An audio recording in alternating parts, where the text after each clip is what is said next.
Thank you very much, Carl, Chris, Sarah, Chris. Thank you all for coming. I guess this event could not have been rained out, but there certainly was enough rain to deter enough people from coming. Thank Dean Dunn also for doing this on short notice. You know, coming back to Makash here brings so many memories. I took so many exams here. And I remember once there was a lecture here, and Einstein was sitting right there, listening intently to it. And we were sitting up there saying, wow.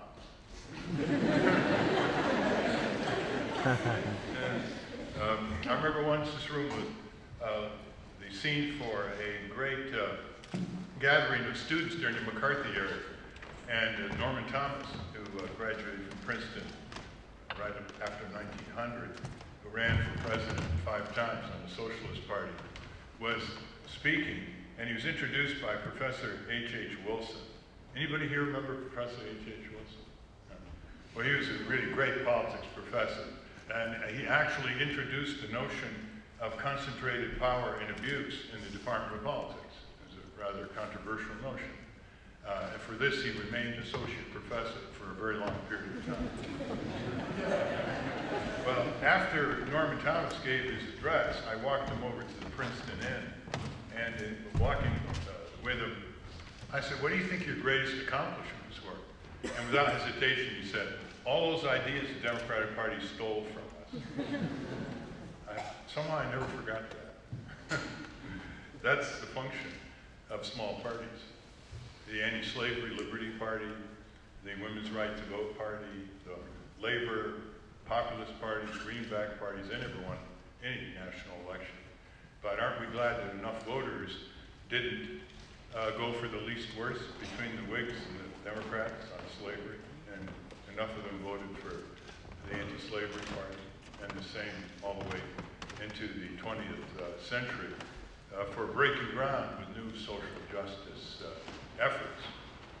And unfortunately, we live in a period in our history when the political bigotry against third parties and third-party candidates is at an all-time high, and the two-party duopoly has somehow sold us on this notion that we got to vote for winners, and if both winners aren't that great, we'll go for the least worst. And once you signal that you can't go anywhere else other than Democrat or Republican, and you signal to the Democrat or the Republican candidate that you're going to go for them because they're least worst, you will then be viewed as a vote that can be taken for granted, and the Republican or Democratic nominee will not look backward. That's why in 2004, John Kerry didn't have to worry about the anti-war vote, the anti-Iraq war vote, because the anti-Iraq war movement essentially put a moratorium on major demonstrations and let him have his way.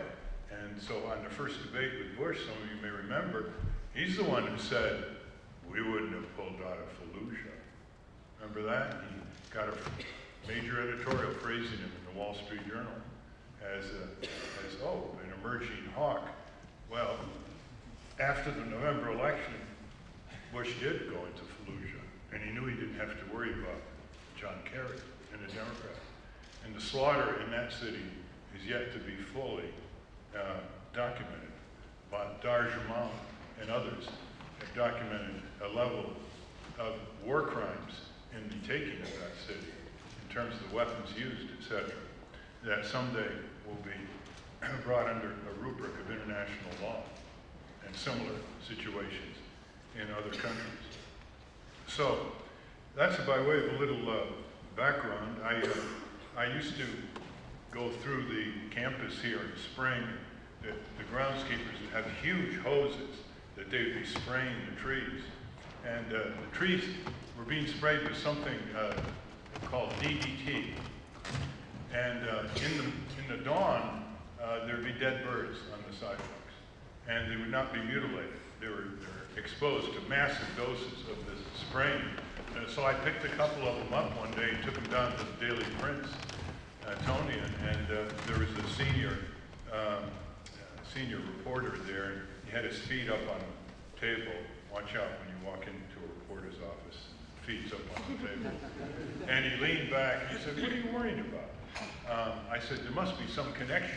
He said, what are you worried about? We have the smartest biology professors, chemistry professors. If there's anything wrong, they would have pointed it out. And that was one of the best lessons I ever learned. I called it my daily Princetonian 101 lesson, because the conclusion was, it didn't matter how smart they were. It didn't matter what great teachers they were. What mattered, did they have the moral urgency to apply their cognitive knowledge, and were they willing to engage in some controversy, if the case may be, or they just stick to their own research and teaching. That's the real dimension. That's the next step that connects knowledge to action. It's that fire in your belly that then can animate your sense of norms and your sense of justice and injustice into applying knowledge to action. I also used to hitchhike out of Princeton constantly. I was totally bored by public transportation, and I wanted adventure.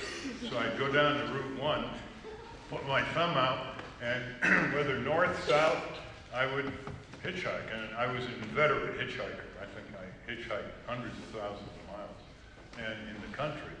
And as you might expect, I would, with the truck drivers or others who picked me up, I'd come across crashes. We would come across crashes before the police and the emergency got there. And I would see this horrible, horrible cries of pain, and sometimes no cries at all, and bodies just torn apart. And I got interested in the way the vehicle crumbled in on the passengers and the driver, the rearward displacement of the steering column. And I took this interest when I went to Harvard Law School and wrote a third-year paper on unsafe motor vehicle design and the law. And there wasn't much law. There weren't any federal safety standards for motor vehicle construction and design, and the state standards were very, very de minimis, and they were basically Society of Automotive Engineers standards for brake fluid consistency and so on. So I did write this paper, and then I started trying to testify about the need for federal motor vehicle standards in the Massachusetts and Connecticut legislature, and that didn't get me anywhere. So I went down to Washington and got a Senate committee interested in it, chaired by Senator Abraham Rivercott, who was my senator in Connecticut. And one thing led to another. General Motors got wind of what I was doing. They put private detectives on me, tracked me around the country, but they made a mistake. They filed me down to the U.S. Senate office building, and they were caught. And the whole thing unraveled into a major congressional hearing where GM, the CEO, had to come in and apologize, and it propelled the motor vehicle and highway safety legislation through the Congress in record time in 1966, and those bills were signed at the White House by Lyndon Johnson. But one thing that drove me, it wasn't just my research on suppressed safety systems and how they treated engineers in Detroit, subordinating them in every conceivable way, safety engineers, to the supremacy of stylists. The stylists had these great facilities, and the safety engineers had a couple crash test facilities that they would run for visiting legislative delegations to put on a good show. But what really drove me was the number of high school friends and university, Princeton classmates who were injured and killed on the highway. Much, much higher than what you experience at the present time. And I lost some dear friends that way. And that propelled my intellectual curiosity to get it done. And irregularly enforced, this pair of legislation, these two laws have literally saved millions of lives and tens of millions of injuries, reduced in severity or prevented. And of course, the foreign car companies had to meet our standards if they had to import to this country. So it spread it to Western Europe and Japan.